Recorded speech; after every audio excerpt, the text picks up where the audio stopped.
হযরতে হাজরা বলছেন, ইব্রাহিম সামান্য পানি আর খাবার দিয়া আমার সন্তান শুদ্ধ এখানে রেখে যেতেছো, আমি কি অপরাধ করেছি?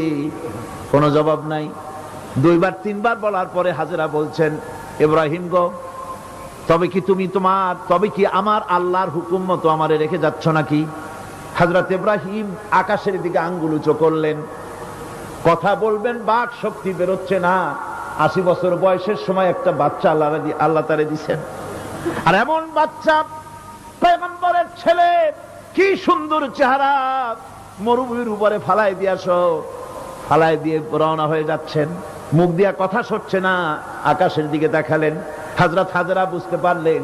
হযরত হাজরা বলেন, ইব্রাহিম কোনো চিন্তা নাই, নিশ্চিন্ত মনে বাড়ি ফিরে যাও। আমি আমার আল্লাহর উপরে এতটা ভরসা করে, আল্লাহর হুকুমে যদি আমার এখানে রেখে যেয়ে থাকো, ওই আল্লাহ পাক আমাকে